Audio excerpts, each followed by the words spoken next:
እኔ የምላችሁ ሄልኩ ሰይፉ ሾው ላይ ቀርባ ማለት ነው። እሷና ማርክ በምን እንደተጣሉ እውነቱን ተናገረች። አይገርምም? በሰላም ጤና ይስጥልኝ። ምንድነው የተከበራችሁ የስለ ህይወት ተከታዮች እንኳን ላይ ቻናል መጣችሁ። የቻናል ስምና አበረታት ስለምታበረታቱኝ አመሰግናለሁኝ። እንግዲህ ዛሬ ስለ ሄሉ ነው የማወራው ማለት ነው። በባለፈው ሄሉ የሰው ቀማይ ብዬ እንትን ስል ታምኔል ስሰራ ታምኔል ግን እውነት የምሰራውን የምታዩ ሰው እውነት ቪዲዮ እኮ ስለማሰሙ ነው እንጂ እኔ የማንም ጥላቻ የለብኝም ማለት ነው። ታምኔል ብቻ ነው የምሰራው እንጂ ቪዲዮውን ብትሰሙ ማለት ነው ጥሩ ምክር እንደማንኛውም ሰው አስተያየት ነው እንጂ የምሰጥ እኔ ሌላ ነገር ምንም አልልም።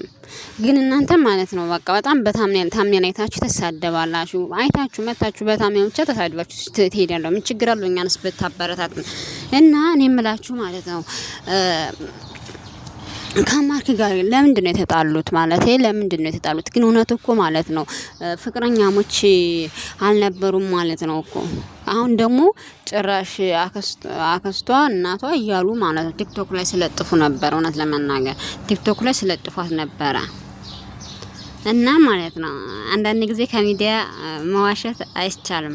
ሰው ነው እናንተ ጭራሽ አሁን ታዋቂ ስትሆኑ ማለት ነው እናንተ ጉዱ በቃ ሳይሉ ጉልጉሉ ነው የሚያወጣባችሁ ማለት ነው። እና መዋሸት አይቻልም። ሲቀጥል ደግሞ የሷ ወንድም ነኝ ያለ አሁን ከሷ ጋር አዲስ አበባ ነው የሚኖረው። ግን በቃ አብሮ ራሱ እንደትና ነው እንደ ወንድም አብረው አይሰሩም ማለት ነው። እና ሁሉም ነገር ውሸት ነው ማለት ነው። የሚገርመው ነገር ሁሉ ነገር ውሸት ነው። በጣም እንትን ነው የሚለው በጣም ነው የሚያናድደው። በጣም ያናድዳል። እና ውሸት በቃ መዋሸት። አሁን የትናንትና ከኤፍሬም ጋራ አይቼዋለሁ ማለት ነው። እና ትናንትና ኤፍሬም ምስኪና ታሟል። በጣም አሳዘነኝነት። ፈጣሪ ይማር በዚሁ አጋጣሚ እና ሃይሜ ምናምን ሄዳችሁ እዩት እንጂ እውነት በጣም ያሳዝናል። እና ለምን ራሱ አስለቅሰኝ ትልቅ እህት እኮ እናት ማለት ናትና እሷ ራሱ በጣም አሳዘነችኝ እውነት ለመናገር በጣም ያሳዘነችኝ። እንዴት እንደዚህ ይሆናል ብላ እስከዚህ ድረስ እስከሚሆን ድረስ እኔ አላመንኩኝ ማለት ዝም ብለ ቀልድ ምናምን መስሎ የነበረ ብላ በጣም እንትን አለች። እሱ ግን ያው በጣም እንትን ሲለው ነው ከአቅሙ በላይ ሲሆን ወደ ሐኪም ቤት የሄደውና ፈጣሪ ይማርህ። እና ያ አባቷ የተባለው ሴት ሄደ አንድ ቀን ወደ ቡታጅራ መታ አታውቅም። አንድ ቀን አባቴን አግኝተው አታውቅም። የዚህን ያህል ግን ማለት እንደዚህ ቡታጅራ ለድራማ የሆነ የተሰራችሁ ትመስላላችሁ። ቡታጅራ ጉራጌ እኮ በሱቅ ነው የሚታወቀው፣ በነጋዴ ጎበዝ፣ በታታሪ ስራ ብቻ በጣም ጎበዞች ናቸው ማለት ነው ጉራጌዎች። እና ግን የነዚህ ግን ማለት ነው የነዚህ አሁን ወጣቶች ደግሞ በድራማ ነው በቃ የሚታወቁት ነው የምናየው። በጣም በቃ ድራማ ይሰራሉ። በጣም ድራማ የውሸት ድራማ ማለት ነው። እና በጣም የሚገርመው እና ዩቲዩብ ደግሞ በጣም ይከፍለኛል አለች ማለት ነው። እና ዩቲዩብ ከፍላለ ቤተሰብ ማለት ነው ስሩ። እነሱ እኮ በዩቲዩብ ብቻ ነው እንትን የሚሉት በዩቲዩብ ብቻ ነው የሚስተዳደሩት እንጂ በሌላ ነገር አይስተዳደሩ ማለት ለመናገር።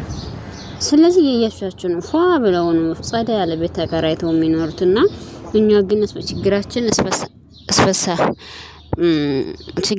እስበሳችን እንትን ያንን ማለት አንስማማ መስበሳችሁነት ለመናገር። ይህ ነገር ደግሞ በጣም ከባድ ነው። በጣም ነው የሚከብደው።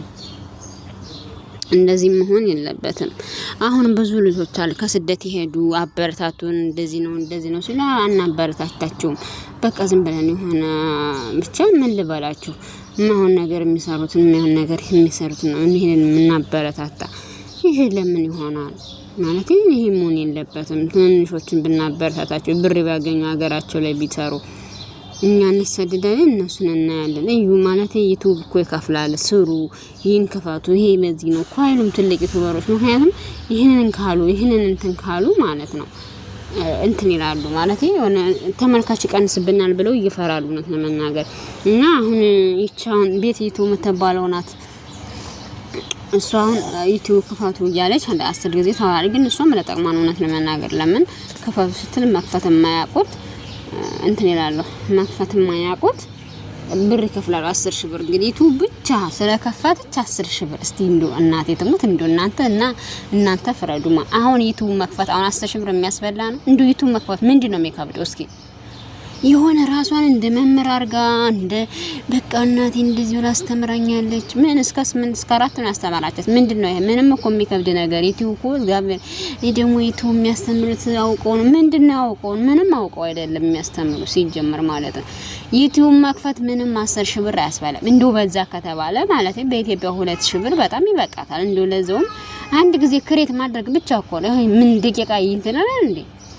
የምትፈልገውን ጽሟን ትጽፋለህ። ከዛ በኋላ በስልኳ የምትፈልገውን ፓስወርድ ትላለህ። ከዛ በኋላ ቀጥታ አይቶ መክፈት ነው። ከዛ ኮዱ ይመጣላታል። ለልጅቷ ፓስወርዱን አሳልፋ መስጠት ነው። ከዛ ሎጎ ትበላሷ መውጣት ነው። ሌላ ምንም የከብድ ነገር የለውም። ምንም ነገር አይከብድም። ግን እሷ ማለት ነው በቃ ይሁን ለከ ዩቲዩብ እንደተከፈተ እኮ ብር የሚዘቃ ነው የምታደርገው። እንደዛ አይደለም። ዩቲዩብ የከፈተው ሁሉ አይጠቀምበትም። የከፈተው ሁሉ ብር ያገኝ ማለት ለመናገር። ስለዚህ ማለት ዩቲዩብ ልክ ይጣራል ማለት ነው። ተስፋ የቆረጠው ወደ ኋላ ይቀራል። ተስፋ ያልቆረጠው ደግሞ ውጤታማ ይሆናል።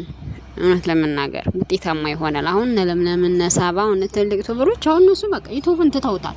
ለምን ቢዝነሳቸውን የሚያጣጣፉበት በዩቲዩብ ቢዝነሳቸውን ያጣጣፉበታል። በፌስቡክ ዩቲዩባቸው እንደ ቲክቶክ ማይላትም እንትና ማናት ለምለም፣ ምክንያቱም እሷ ታዋቂ ትልቅ ስለሆነች ቲክቶክ የላትም። መረበስም አንድ ቀን ከፍቻ ላይ በቃ ናቴ ዙረ ምን ያድርግልኛል እዛ ተዘፍዝፋችሁ እንዴ እናንተ ሞኝ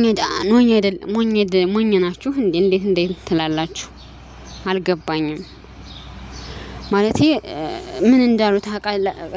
አሁን ጂጂ ምን አለች ትናንትና? ሀቢባ ትውጣለን፣ ሀቢባ ፋሚሊያ ትውጣለን 26 ሺህ 30 ሺህ ሰው ይዛ እኛ ጊፍት ማግኘት ተታባ ሊያደርጉልን አይችሉም። ስለዚህ ትውጣለን እያሉ ከዛ ደግሞ አሌክስ መጥቶ ነበረ ከፍቅረኛው ጋር ከዴዚ ጋር ማለት ተገናኝና እዛ ደግሞ ብዙ ሺህ 10 ሺህ ምናምን ነበረ እና እነዚህ በቃ ተሰብስበው እኛ እንትን አጣና ማለት እኛ ተመልካች አጣና እያለ እንትን ስልት ነበር። እኔ የሚያሳዝነኝ ልክ እዛ ጋር ሄደው የሚዘፈዘፉት ምንድነው? ከቲክቶክ ተዘብዝፋችሁ ምን ታገኛላችሁ? ምንም እኮ የሚገኝ ነገር የለውም። ምንም ነገር አይገኝም። ምንም ነገር እውነቱን ስነግራችሁ ማለት ነው። ነገ የሚሻላችሁ ነገ እንትን የሚላችሁ እንትን ማለት ነው እንጂ ምንም ነገር እንትን አይደለም።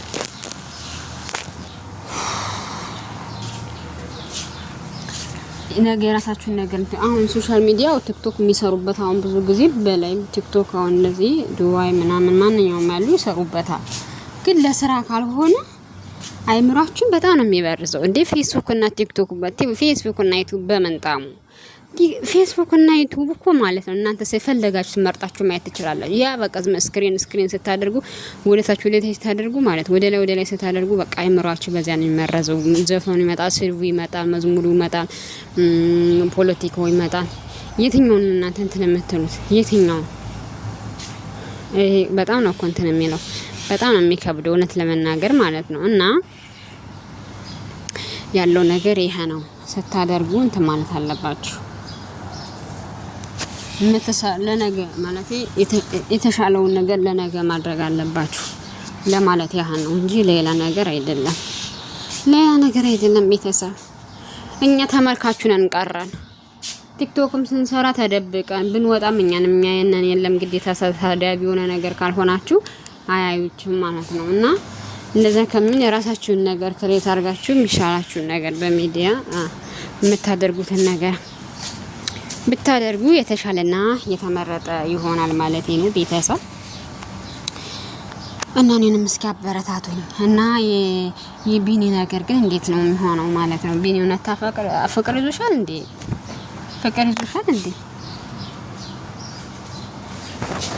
እኔ የምለው ፍቅር ይዞሻል ወይ? ሄሉ ፍቅር ይዞሻል ከቢኒ? እና ፍቅር ከያዘሽ በቃ እናጋባሻለን። ደግሞ ለማጋባት የቲክቶክ ማህበረሰብ የሶሻል ሚዲያ ማህበረሰብ የተጣመረ ሰው ይወዳል። እውነት ለመናገር ተጣምራችሁ ስትመጡ ራሱ ሰው ቪዲዮ በቃ ያያል። አለበለዚያ ግን ብዙም እይታ የለውም እውነት ለመናገር። ያው ደግሞ አንዳንድ ወንዶች ደግሞ እንትን አይልም። ግን እሱ ሚዲያ ላይ የወጣ ሰው ስለሆነ ችግር የለውም። ምንም ችግር የለውም። ምንም አይሆንም ማለት ነው። ስለዚህ ተጣመሩ ብትጣመሩ ጥሩ ነው። ምንም አትሆኑ። የሚጣመር ሰው ይወዳል፣ የበለጠ እይታ ይኖራችኋል እና እንደዛ ነው። ቤተሰብ አበረታቱኝ። አመሰግናለሁ። መልካም ቆይታ